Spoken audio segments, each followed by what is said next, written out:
Assalamu alaikum, my dear students. Welcome to the online classes. In the previous session, we did the trespass poem, all the reading work done, and we have also done the dictation words in the class as well as word meanings. Now we'll come to the word sentences. So, first of all of you write the index in the proper way as you do in your classes. Write the date and the word sentences, and then you come to the copy and this you write the date according to the pattern. Wednesday, December 2nd, 2020. This date must be mentioned in this proper way. Then you write lesson, trespass, focus, word sentences, and you have to double underline these two because this is necessary that you write the double lines under it. Then you write word sentences. Now first of all, first sentence is owner. Owner means जो मालिक होता है, किसी भी चीज़ का मालिक। तो अब उस पर आप कुछ भी बना सकते हैं, जैसे Ali is the owner of this building. Ali इस बिल्डिंग का मालिक है। इसी तरह आप कोई और अपनी मर्जी का बना सकते हैं, लेकिन उसमें कोई ग्रामेटिकल मिस्टेक नहीं होनी चाहिए। उसमें आपने प्रॉपर जो है वो यूज़ करना है, उसका जो सेंस है वो बिल्कुल सही होना चाहिए। Second one is appeared. Appeared का मतलब है आना, यानी this question appear to be very difficult. लगता है मुझे कि ये सवाल बहुत मुश्किल है। अपियर्ड का मतलब होता है लगना या होना।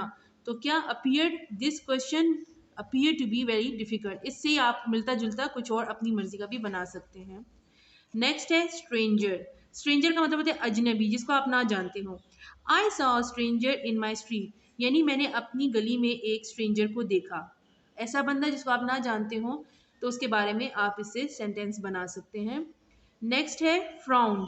फ्राउंड का मतलब होता है घूरना। Ahmed was so angry that he frowned at me. Ahmed इतना ज़्यादा गुस्से में था कि उसने मुझे घूरना शुरू कर दिया, यानी वो मुझे गुस्से से घूर रहा था। मीडो। मीडो का मतलब होता है घास का मैदान। Ahsan house is so big and there is a meadow around it, यानी अहमद का घर बहुत बड़ा है और उसके गेट इर्द गिर्द घास का मैदान है। अब आप ये भी बना सकते हैं कि I have a meadow in my village, या there is a meadow around my house. आप इसे कुछ भी बना सकते हैं, लेकिन इसमें आपका सेंस ठीक होना चाहिए। ठीक है, तो ये आपका काम है, आपने इसको कॉपीज़ में लिखना है। वर्ड सेंटेंसेज हैं आपके सारे। इसके बाद हम नेक्स्ट पे आते हैं। इसमें हमने करने हैं क्वेश्चन आंसर्स।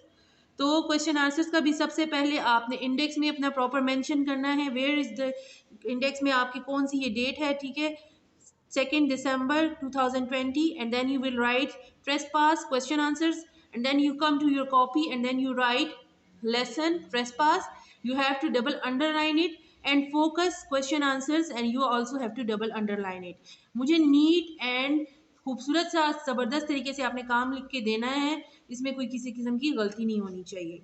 अब सबसे पहले क्वेश्चन नंबर 1 है, what is the walker worried about, यानी वो जो चल रहा था ट्रेसपास में, पोइट वो किस चीज़ की वजह से वरीड है, यानी वो किसी वजह से परेशान है।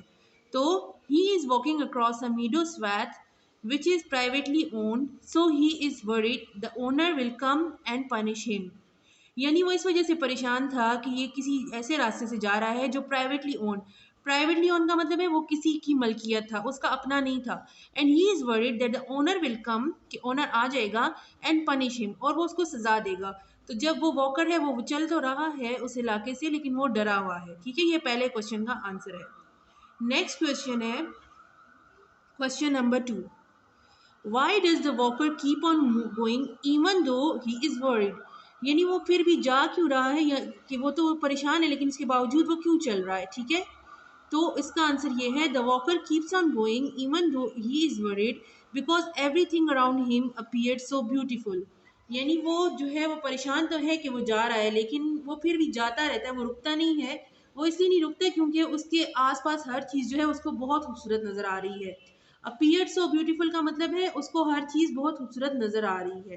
ठीक है, तो ये आपका फर्स्ट क्वेश्चन हो गया और ये सेकंड हो गया। अब इसके बाद हम थर्ड पे आते हैं।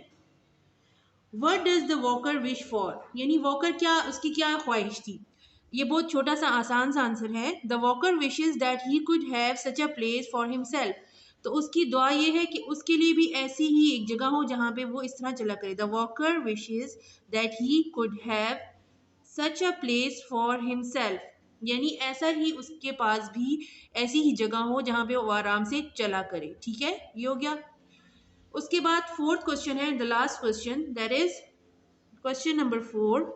What does the walker decide in the final lines of the poem, यानी आखिर में वो फिर क्या फैसला करता है. ठीक है, आखिर में क्या फैसला करता है. In the final lines of the poem the walker decides that he can not walk on another person's land because he has not got the freedom to do so and he is not wealthy enough.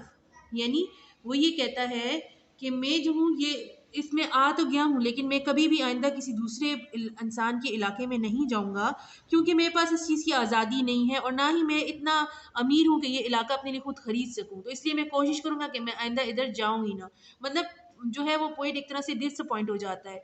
तो यहाँ पे क्या, in the final lines, आखिरी लाइनों में of the poem, इस poem की, the walker decide, walker फैसला करता है that he could not walk on another persons land, कि वो किसी भी दूसरे के इलाके में नहीं जाएगा, because he had not got the freedom to do so, क्योंकि उसके पास ऐसे जाने के लिए उसके पास आज़ादी ही नहीं है.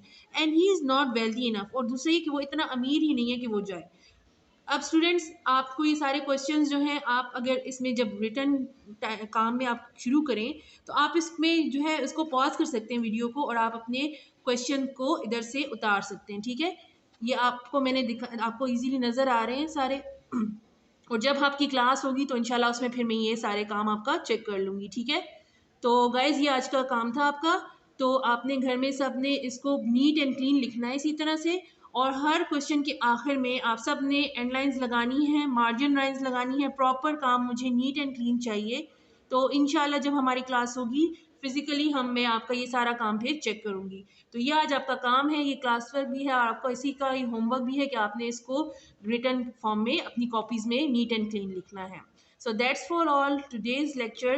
I hope you have fully understand what I have said, and inshallah we will continue with the next class. We will again continue the work done about this exercise.